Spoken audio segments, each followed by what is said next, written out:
O Repórter Justiça desta semana trata de um assunto importante, a sua identificação. Já parou para pensar se os números do RG e do CPF não existissem? Com eles, cada um de nós se torna único e é lei registrar todo recém-nascido. Tem até prazo para isso. Você vai saber também quais são as falhas do sistema. Nomes iguais, identidades diferentes e uma confusão que foi parar na Justiça. Olhando assim, é difícil saber quem é quem. Os recém-nascidos basicamente só se diferenciam pela pulseirinha. Horas depois vem o primeiro documento, a certidão de nascimento. Escolher o nome, o sobrenome, dados que vão acompanhar esse cidadão até o fim da vida. Tatiane pesquisou bastante até decidir o nome da filha, Beatriz. Foi em comum acordo com meu esposo, a gente gostou da sonoridade e principalmente do significado do nome dela, que é aquela que traz a felicidade. É o que ela representa também na nossa vida. O registro é uma obrigação dos pais. A Lei 6.015 de 73 diz que todo nascimento tem de ser registrado e tem prazo para isso. 15 dias que podem ser ampliados em até 3 meses para quem mora em lugares que estão a mais de 30 quilômetros de distância de um cartório. A lei determina ainda aqueles que podem cumprir com a obrigação caso algo impeça os pais de realizá-la. Enquanto eu estava no hospital, meu marido já foi e emitiu a certidão no dia seguinte do nascimento dela. Depois de alguns anos, essa certidão fica de lado, guardada lá no fundo da gaveta e dá lugar ao RG, a famosa identidade, e também ao CPF, números que nos diferenciam. Imagine quantos Joãos e quantas Marias da Silva existem por aí. São os chamados homônimos, nomes idênticos que causam muitas vezes uma certa confusão. Alguns casos vão até parar na justiça. Para resolver esse problema, uma lei foi criada em 2009 e prevê que na certidão tem o nome completo da pessoa, nacionalidade, estado civil, número do RG, do CPF, nome dos pais, entre outros. Difícil ter confusão assim, né? Com essa lei, o problema dos homônimos foi resolvido, mas ainda é preciso ajustar uma outra, digamos, falha. É que no Brasil, cada estado emite um número de identidade diferente. Apesar do documento ter validade em todo o território nacional, a emissão é de responsabilidade dos governos estaduais. Por isso, não existe restrição na hora de solicitar um novo RG em outra cidade. Todo cidadão brasileiro, isso faz parte do direito de cidadania, tem direito à identificação civil por meio do RG. O que se discute é a forma de obtenção desse RG. Hoje é muito fácil, basta a certidão de nascimento ou em alguns lugares mais distantes, interior do Mato Grosso, interior de estados distantes, basta o atestado de batismo para, com este documento, se obter o Registro Geral de Identificação. E isso tem sido motivo de inúmeras fraudes ao longo do país. Os criminosos aproveitam essa brecha para ter mais de um documento. Já tive alguns casos de pessoas que cometeram crimes no passado e simplesmente trocaram de identidade. Com essa nova identidade, tiveram filhos, casaram, obtiveram, construíram uma nova vida, uma nova família, inclusive, com base num registro geral falso.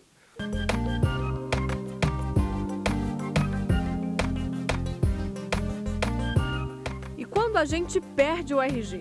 Isso aconteceu com a Sara durante uma mudança. Ela morava em Brasília e foi para São Paulo para trabalhar. Precisou tirar uma nova identidade. Eu achei que eles iriam manter o mesmo número de Brasília.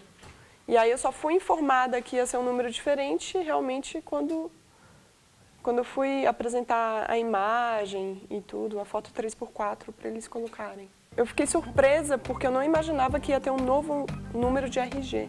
O número da identidade do DF ainda está presente na carteira de habilitação, mas olha só o RG de São Paulo.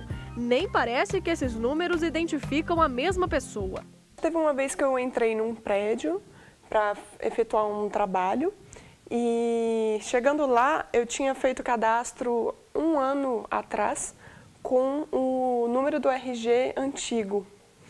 E aí eu cheguei no prédio com o número do RG novo.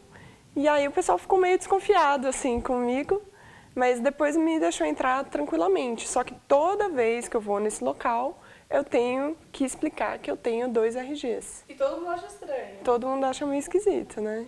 Recentemente, Odair teve os seus documentos clonados. Foi uma grande dor de cabeça, mas depois de muito corre-corre, ele conseguiu resolver o problema. No meio disso tudo, Odair ficou sabendo que na cidadezinha onde a sua família vive, algumas pessoas já estão recebendo um novo documento. O RIC, Registro de Identidade Civil. A ideia do governo, quando lançou em 2010 o RIC, Registro de Identidade Civil, era reunir todos os dados pessoais em um único documento. O novo documento traz outros importantes avanços tecnológicos. Com a nova carteira de identidade, o seu objetivo é que este chip contenha toda a numeração, desde título de eleitor, a RG, a CPF, que tudo isso seja unificado em um único documento. Mas ainda não existe data para o projeto sair do papel.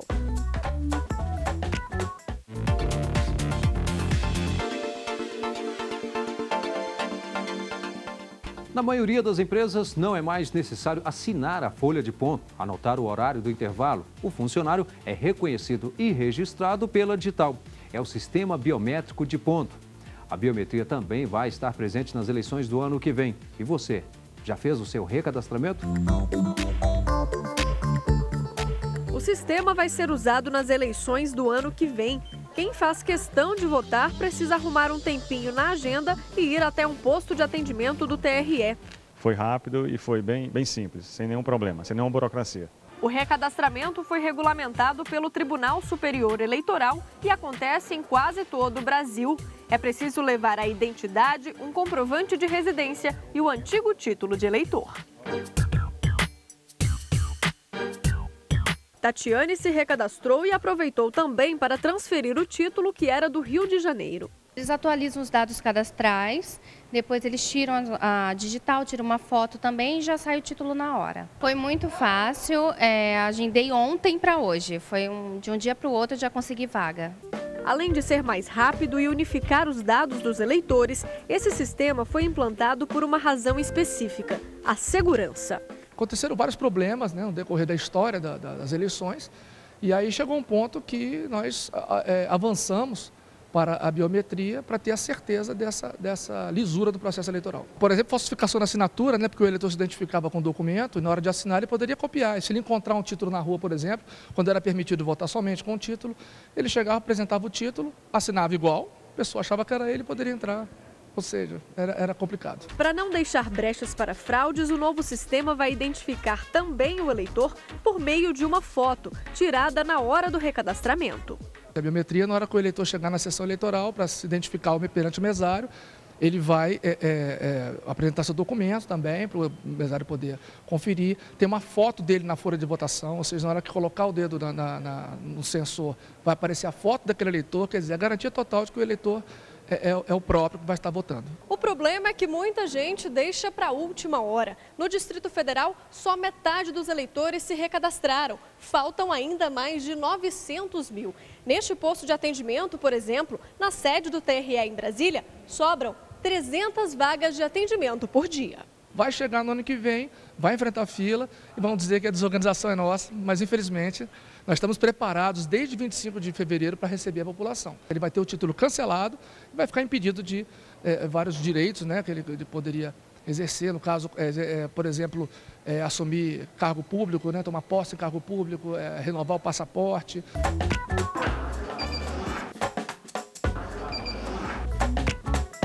A segurança do sistema chamou a atenção também de quem fiscaliza as horas trabalhistas. A biometria foi implantada em muitas empresas.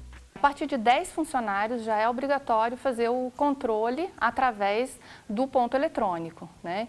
E é preciso então também que se tenha um equipamento que seja validado pelos órgãos responsáveis e um software que depois faça o processamento desses dados também validado, de tal forma que ele gere relatórios e gere informações que possam ser fiscalizadas e controladas também pelo governo, não só pela empresa que faz a sua gestão tradicional.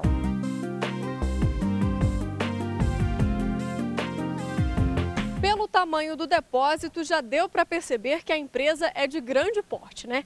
Aqui são mais de 400 funcionários, todos com carteira assinada. Agora imagine você controlar o horário de entrada, de saída e o intervalo de almoço de cada um deles. Aí é o ponto, né? Controlar tudo isso. De maneira manual é impossível. Nós já tivemos esse problema no passado. Então nós tivemos que automatizar a nossa gestão para conseguir controlar a entrada, a saída, o intervalo e todos os ramos da gestão da empresa. As pessoas precisam, dentro da sua rotina de trabalho, se organizar. Muitas vezes até para chegar um pouquinho mais cedo, porque dependendo do número de funcionários pode ter fila no ponto e se ele ficar no final da fila ele vai registrar o ponto dele com atraso. Né? Então, existem questões que parecem simples, mas que elas precisam ser coordenadas para não gerar prejuízo para o trabalhador.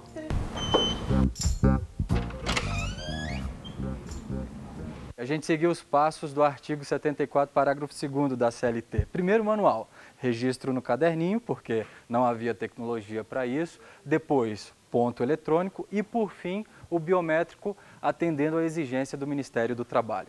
Claro que lá no manual a situação era super complexa, porque você controlar aquilo todos os dias e numa eventual demanda trabalhista levar isso como mecanismo de prova era quase que impossível.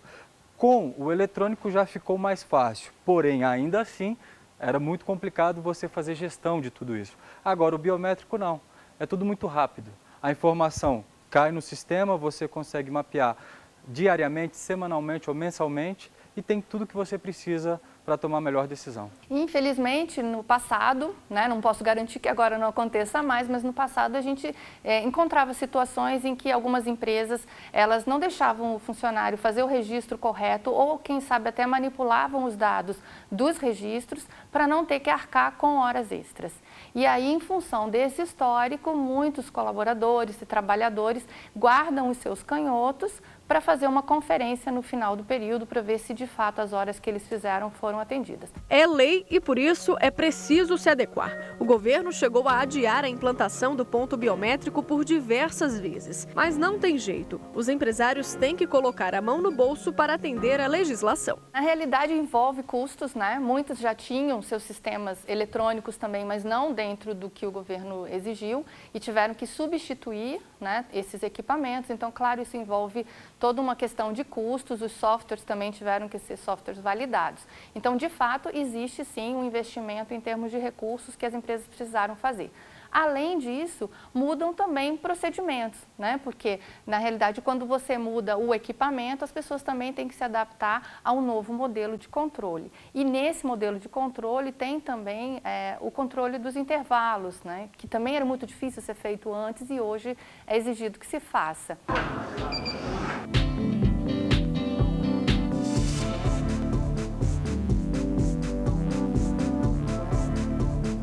E a identificação na cena de um crime? Uma digital, por exemplo, a marca de um batom, um fio de cabelo. Nada pode ser ignorado.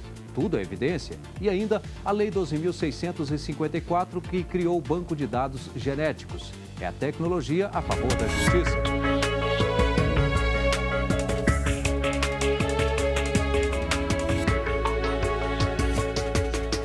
Muito além do nome, da biometria, muito além do que os olhos conseguem ver. Quando falamos em crime, a identificação do suspeito é sinônimo de trabalho bem feito. Descobrir o criminoso, a vítima, a arma do crime.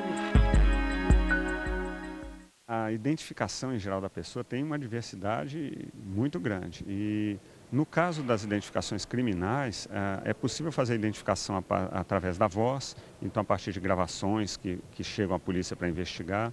É possível fazer a identificação através da grafia, as assinaturas permitem identificar o autor pelo DNA, pela impressão digital. O DNA é o exame mais eficaz quando falamos em identificar um suspeito, mesmo se o crime for cometido longe de tudo e de todos. No caso do estupro, a identificação pelo DNA veio revolucionar todo o processo judicial, porque o estupro geralmente ocorre sem testemunhas, e aí fica a versão da vítima com a do suspeito, e muitas vezes não se chegava à condenação. Com o advento do DNA, tornou-se possível coletar na vítima amostras biológicas que geralmente têm os espermatozoides do autor. E o confronto do DNA desses espermatozoides com o DNA do suspeito permite chegar à conclusão de se é o autor, e no caso vai ser condenado, ou se o suspeito é inocente, que é importante também na investigação policial. Recentemente, Brasília sediou o Congresso Internacional de Perícia Criminal. As novidades do mercado, o auxílio da tecnologia na resolução de crimes e a formação de um banco genético foram alguns dos assuntos debatidos. Muitas pessoas imaginam que o nosso trabalho é simplesmente coletar um material na cena do crime e que aí está tudo resolvido. Ou seja, é como se nós, num passe de mágica, pudéssemos chegar até a pessoa que cometeu o crime. Não é assim. O banco genético ele é importante pelo seguinte. Primeiro, o banco de dados, é bom que fique claro também que o banco de dados que está sendo montado é um banco de dados de pessoas envolvidas em crimes, de criminosos que muitas vezes são criminosos seriais, ou seja, criminosos que não cometem um único crime, cometem muitos. Então, à medida que você tem a obrigatoriedade da criação do banco de dados, você aumenta a chance de que essa pessoa possa ser encontrada quando ela deixar vestígios num crime subsequente. E nós já vivenciamos casos desses aqui em Brasília, numa época em que o exame de DNA e um banco de dados interno do DNA da Polícia Civil do DF identificou um autor de diversos estupros aqui e após ele ter sido identificado, conseguimos descobrir que ele já tinha mandados de prisão no estado de Minas Gerais por crimes de estupro também. Óbvio que com o banco de dados de perfis genéticos operando, essa identificação vai ser muito mais rápida. A Lei 12.654 diz que os dados genéticos devem ser armazenados em um banco de dados e gerenciado por uma unidade oficial de perícia criminal. O banco de perfis genéticos, ele está sendo implementado no país nos mesmos modelos do que se usa já na Europa e nos Estados Unidos. Nesse caso específico, estamos usando o mesmo modelo norte-americano do FBI. Ele coloca no banco, e aí as regras estão sendo adaptadas aqui ao país, os autores de crimes já condenados de determinados crimes, aqui no caso os crimes hediondos, e as regras com que eles serão colocados e como eles serão mantidos no banco estão sendo estabelecidas por um comitê gestor. A discussão que certamente será travada nos tribunais é a forma de coleta desse material genético. Ou seja, é possível se formar o banco genético, desde que aquele que fornece o material o faça de maneira espontânea, porque é princípio de direito constitucional, de que ninguém pode ser obrigado a fazer prova contra si mesmo. Para esse advogado, o banco de dados genéticos é polêmico e precisa de limites. O que preocupa é o nível de invasão do Estado. Na verdade, o direito penal ele deve ser visto como uma forma de limitar esse poder do Estado, que se não tiver limite, entra na nossa casa, faz busca e apreensão, toma material genético e é preciso que exista alguma limitação.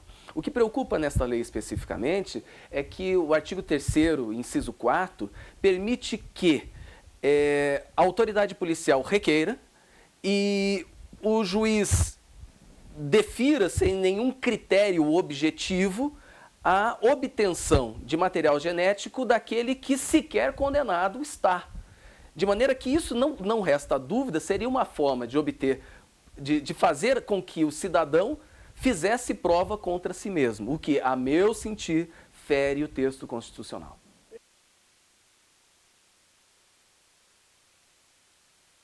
Um dos aspectos mais importantes é a preservação da cena do crime. A partir do momento que a gente entra aqui, qualquer vestígio pode ser contaminado. E a identificação humana está por todos os locais aqui. Na taça, não é isso, Cássio? Até o batom que a mulher pode ter bebido ali, a taça, pode ser algum vestígio.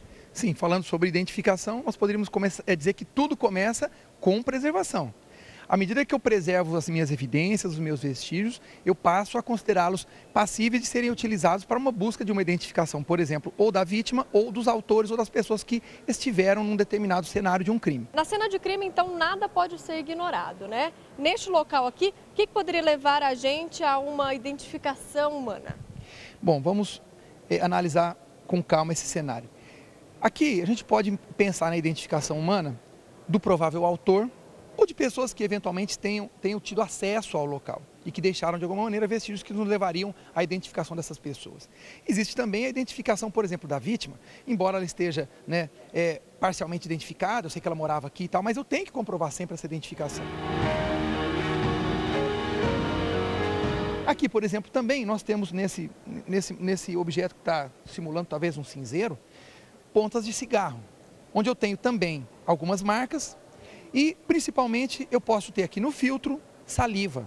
Da saliva, que é um vestígio biológico, eu posso fazer a extração de material genético. E, mais uma vez, se eu tenho com o que comparar, se eu tenho um suspeito, eu vou tentar comparar esse material e dizer, esse material genético não pertence a qualquer pessoa, pertence àquela pessoa, que é o grande objetivo que nós temos sempre quando buscamos uma identificação. Nesta cena de crime simulado, os policiais têm muitos vestígios e pistas que podem levar até o suspeito, mas nem sempre é assim. Somente há pouco tempo no país é que ela foi informatizada. Somente há pouco tempo é que foi possível você jogar uma impressão digital num banco de dados de computador e esse banco de dados acessar um outro banco e pudesse fornecer, dizer que aquela digital pertencia a determinada pessoa. Até muito pouco tempo atrás, isso era feito, os registros eram guardados num grande edifício com as digitais físicas. Ou seja, para você comparar, é praticamente impossível, né?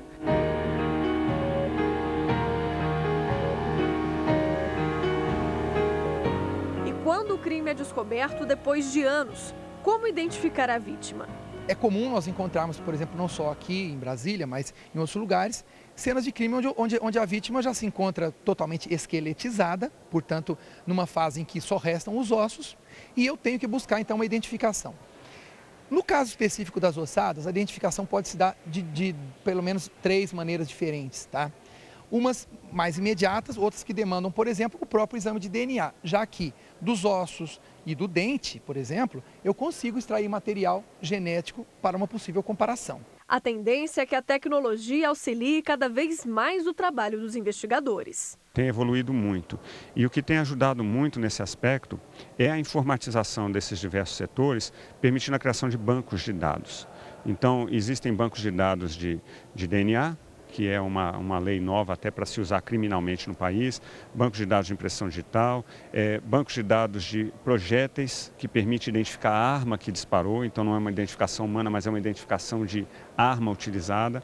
Esses bancos de dados têm auxiliado muito o trabalho e são relativamente recentes. O trabalho numa cena de crime, o quanto bem feito ele possa ser, e também, como a gente voltou lá no começo, o quanto essa cena está preservada, tá? Pode facilitar a que eu obtenha esse sucesso. Quando você identifica, né, quando você chega até uma autoria, ou seja, eu aponto alguém que realmente foi o autor de um crime, eu estou caminhando para aquilo que a gente chama de resolução de casos. E essa taxa de resolução de casos, ela é bastante variável no Brasil se você for buscar esses dados, tá?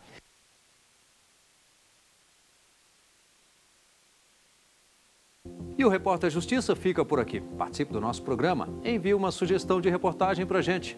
Anote aí o nosso e-mail, repórterjustiça, sem cedilha, @stf.jus.br. Obrigado e até a próxima.